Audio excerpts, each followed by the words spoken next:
कौन पाप करो तो कौन नरक में जाओ, और वहां किस प्रकार की यातनाएं दी जाती हैं। लोग कहते महाराज ये नरक स्वर्ग सब झूठा है, यही नरक है यही स्वर्ग है, लेकिन ऐसी बात नहीं। नरक और स्वर्ग की सत्यता है, यहां भी है। नरक और स्वर्ग है क्या?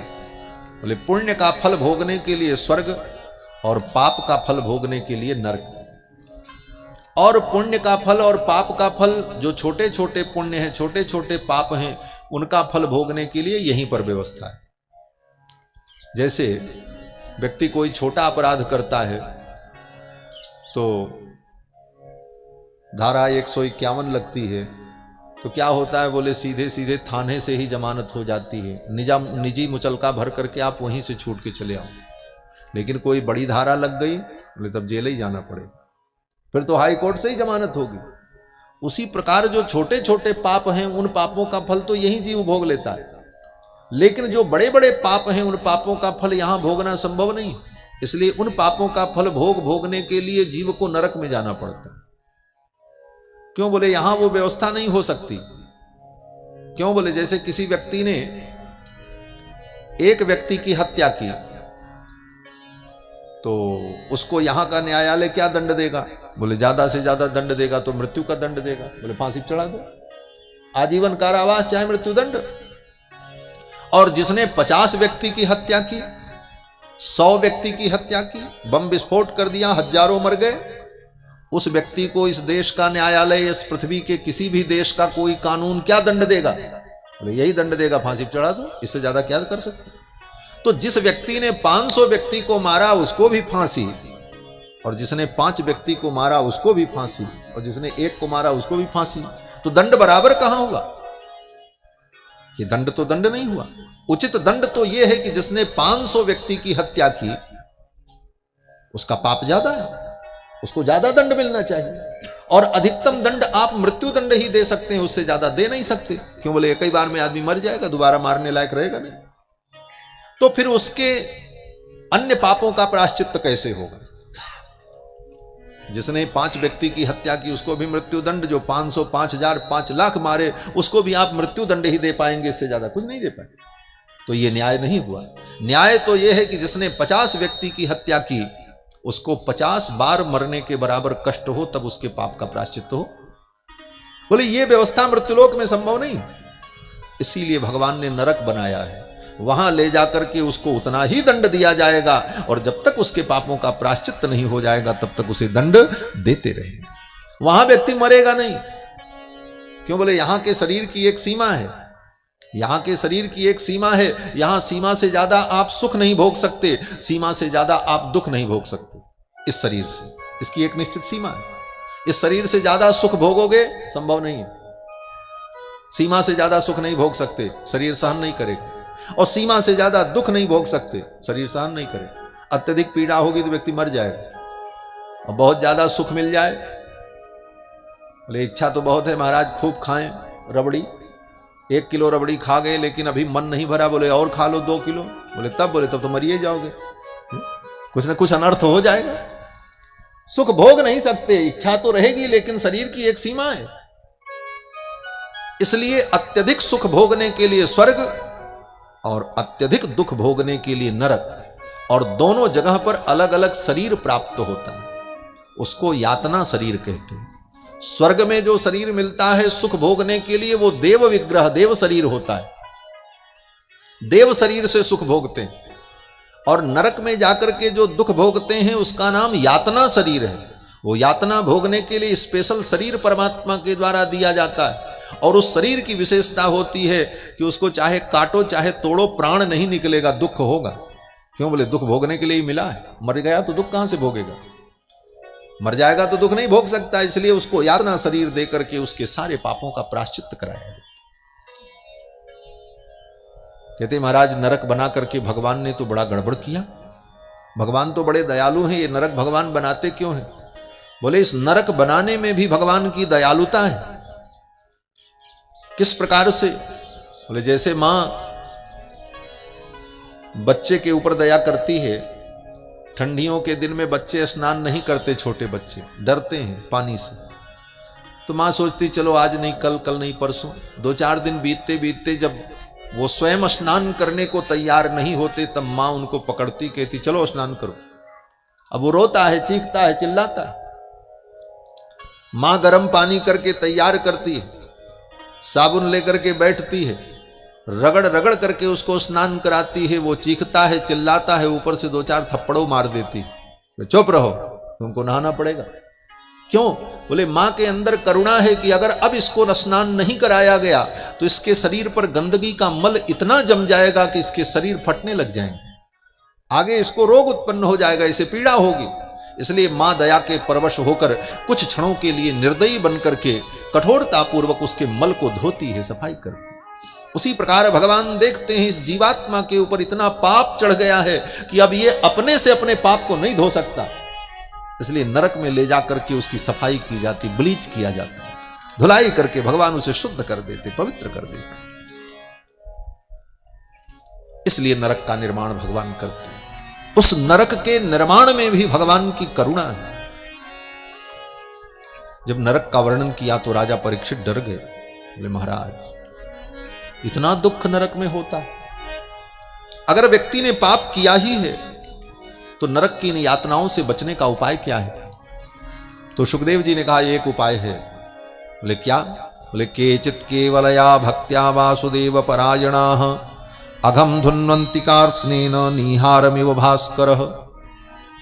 केवल भगवान की भक्ति के द्वारा जन्म जन्मांतर के सारे पाप समाप्त हो सकते हैं। भक्ति की ये विशेषता है। कितना भी जीव ने पाप किया हो, लेकिन अगर आज वो संकल्प कर ले कि अब हम पाप नहीं करेंगे और हे प्रभु आप मेरे पापों को क्षमा कर दो, आगे मैं कोई पाप नहीं करूंगा, अब आपके चरणों की भक्ति करूंगा, तो भगवान इतने दयालु हैं कि उसके पाप को उसी क्षण माफ कर देते, क्षमा कर देते। भगवान की भक्ति से जन्म जन्मांतर के पाप नष्ट हो जाते। एक जन्म में की गई भक्ति उसके कई जन्मों के पाप को समाप्त कर देती। इसीलिए गीता में भगवान ने सबसे अंत में यही कहा कि अहम त्वा सर्व पापेभ्यो मोक्षयिष्यामि। हमारे यहां जब मंत्र की दीक्षा दी जाती है तो चरम मंत्र के रूप में यही मंत्र दिया जाता है, सर्वधर्मान परित्यज्य माम एकम शरणम ब्रज अहम त्वा सर्व पापेभ्यो मोक्षयिष्यामि मा शुचः। ये गीता का अंतिम उपदेश है। भगवान कहते हैं सब धर्मों को छोड़कर तुम मेरी शरण में आ जाओ, मैं तुमको सब पापों से मुक्त कर दूंगा। मां शुचः, चिंता मत करो, लेकिन शर्त यह है कि आगे तुम कोई पाप मत करना, अब तुम सही से जीवन जियो। यह शर्त है भगवान की। इसीलिए इस मंत्र का उपदेश किया जाता है शरणागति का। तो भगवान की भक्ति से जीव के जन्म जन्मांतर के पाप नष्ट हो जाते, ये सिद्धांत है। राजा परीक्षित ने कहा महाराज कोई उदाहरण? तो सुखदेव जी ने एक उदाहरण दिया। सुखदेव जी कहते हैं कान्यकुब्ज देश में अजामिल नाम का एक ब्राह्मण था, जीवन भर उसने पाप ही किया। उसके बेटे का नाम नारायण था, अपने बेटे को बुलाता था नारायण आओ, नारायण भोजन लाओ, नारायण ये करो। बार बार नारायण नारायण का उच्चारण करने के कारण, भगवान का नाम लेने के कारण उसके पाप नष्ट होते रहे। भगवान का नाम इतना पवित्र है कि भगवान का नाम कैसे भी जीव ले उसके पाप नष्ट हो जाते।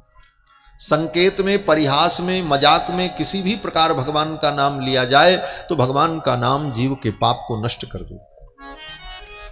अजामिल नहीं जानता था, वो तो सोचता था हम अपने बेटे को बुला रहे हैं, नारायण इधर आओ, नारायण ये करो। एक दिन वो बीमार पड़ा, यमराज के दूत उसे लेने आए, तो आदत उसकी पड़ी थी, अपने बेटे को बुलाया, अरे नारायण बचाओ।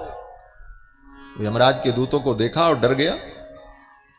दूरे क्रीडन का सक्तम पुत्रम नारायणाह्वयम्। दूर खेलते हुए अपने पुत्र नारायण को बुलाया। उसी समय भगवान नारायण के पार्षद आ गए। नारायण के पार्षदों ने जमराज के दूतों को डांटा, बोले इसे छोड़ के जाओ। जमराज के दूतों ने पूरी चार्ज सीट दिखाई, बोले इसके ऊपर इतने इतने चार्ज हैं, इसको हम ले जाएंगे।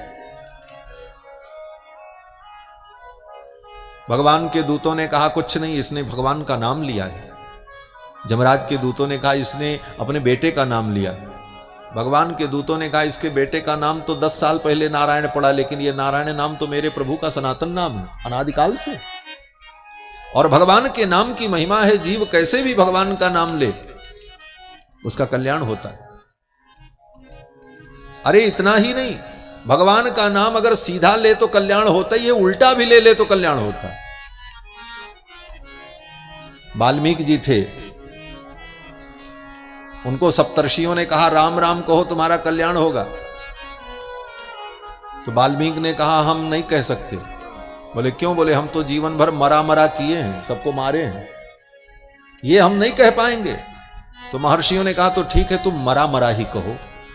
महर्षियों ने सोचा मरा का उल्टा तो राम ही होता है, बार बार मरा मरा मरा मरा कहेगा तो राम राम अपने आप ही हो जाएगा। सिखा करके चले गए। महर्षियों ने कहा तुम मरा मरा ही जपो, राम नहीं कह सकते, नारायण नहीं कह सकते, तो मरा मरा ही कहो तुम्हारा कल्याण हो जाएगा। महर्षियों की बात मान ली और वो बैठ गया, कहने लगा मरा मरा मरा मरा मरा मरा मरा, और मरा मरा 2-3 बार कहने के बाद फिर राम ही राम सुनाई पड़ने लगे, और परिणाम बोले समस्त पापों से मुक्त होकर के ब्रह्मर्षि बन गए महर्षि वाल्मीकि। उल्टा नाम जपत जग जाना, वाल्मीकि भय ब्रह्म समाना। उल्टा नाम जपत जग जाना, वाल्मीकि भय ब्रह्म समाना। वाल्मीकि भय ब्रह्म समाना, वाल्मीकि भय ब्रह्म समाना। उल्टा नाम जप करके वाल्मीकि ब्रह्मर्षि हो गए। तुलसीदास जी महाराज लिखते हैं कि राम बिहाय मरा जपते, राम नहीं जपा मरा जपा, राम बिहाय मरा जपते बिगड़ी सुधरी कवि को किलहू की। ये भगवान के नाम की महिमा। जब दूत चले गए, जमराज के दूत छोड़ करके चले गए, जाकर के जमराज के सामने अपना कागज पत्र पटक दिया, बोले संभालो अपना, आपन तेज संभारो आप है। जमराज ने कहा क्या कहूँगा? दूतों ने कहा महाराज अब आपकी इस जमपुरी में कोई आने वाला नहीं। बोले क्यों? बोले कोई व्यक्ति अपने बेटे का नाम नारायण रखेगा, कोई गोविंद रखेगा, और सब वैकुंठ चले जाएंगे। अब कोई पापी यहां आने वाला नहीं, ये विभाग बंद किया जाए, इस विभाग की अब कोई जरूरत नहीं। जमराज समझ गए, जमराज स्वयं भगवान के परम भक्त हैं, उनका नाम है धर्मराज, सबका नियमन करते हैं, इसलिए उनका नाम यमराज है। यमयति नियमयति, जो सबको नियम में बांध करके रखते हैं, इसलिए उनका नाम यमराज है। वो स्वयं भगवान के परम भक्त हैं। उन्होंने कहा देखो ये भगवान की भक्ति की महिमा है, भगवान नाम की महिमा है, तुम नहीं समझ सकते, इसलिए तुम तो केवल इतना ही समझो कि किसी भी जीव को जब पकड़ने जाओ तो सावधानी रखना। दूतों ने कहा क्या सावधानी? तो जमराज ने अपने दूतों को सिखाया कि जिह्वा न वक्तृ भगवत गुणनाम धेयम, जिसकी जीभ कभी भगवान का गुणानुवाद न करती हो, जिह्वा न वक्तृ भगवत गुणनाम धेयम, जिसकी जीभ कभी भगवान का नामोच्चारण न करती हो, चेतश्च न स्मरति तच्चरणारविंदम, जिसका चित्त कभी भगवान के चरणारविंद का स्मरण नहीं करता, कृष्णाय नो नमति यच्छिर एकदापि, जिसका सिर कभी भी एक बार भी भगवान कृष्ण के चरणों में नहीं झुकता, तानान यद्ध, ऐसे आदमियों को पकड़ के ले आना। और जो गोविंद के चरणों में प्रणाम करता हो, जो गोविंद की कथा सुनता हो, जो भगवान का नामोच्चारण करता हो, उसे तुम पकड़ करके मत ले आना, उसके स्वामी तो भगवान है। ये यमराज ने अपने दूतों को उपदेश किया है। इसके बाद भी अगर कोई प्राणी नरक में जाए तो अब उससे बड़ा अभागा कौन होगा? भगवान का नाम, भगवान की कथा, भगवान का गुणानुवाद, इतने साधनों के होने के बाद भी पाप के कारण व्यक्ति को नरक जाना पड़े, और वो भी भगवान का नाम लेने में कौन मेहनत लगती है? जीभ आपकी अपनी है, किसी से उधार लेने की जरूरत नहीं, किराए पे लेने की जरूरत नहीं, जीभ अपने पास है। भगवान का नाम लेने के लिए किसी को पैसा भी देने की जरूरत नहीं, न उसमें कोई विधि है कि नहा करके लेना है, कि खा करके लेना है, कि व्रत करके लेना, कैसे भी भगवान का नाम लो, सोते बैठते उठते नहाते धोते जब याद आ जाए श्री कृष्ण गोविंद हरे मुरारे, हे नाथ नारायण वासुदेव। इसके बाद भी हम दिन भर दुनिया के प्रपंच की बातें करते हैं, लेकिन 10 बार प्रेम से भगवान का नाम नहीं ले पाते। ये दुर्भाग्य ही तो। अजामिल को ज्ञान हो गया, जमराज के दूत तो चले गए, भगवान के दूत भी उसे छोड़ करके चले गए। इस दृश्य को अजामिल ने देखा। अजामिल ने सोचा, अरे मैंने अपने बेटे नारायण को बुलाया तो भगवान के पार्षद आ गए, अगर मैं प्रेम से भगवान के नाम का उच्चारण करता तो भगवान की मेरे ऊपर कितनी कृपा होती। उसको वैराग्य हो गया। उसी दिन उसने संकल्प कर लिया, मैं कोई पाप कर्म नहीं करूंगा, और बद्रीनाथ धाम में जाकर खूब भगवान के नाम का जप किया।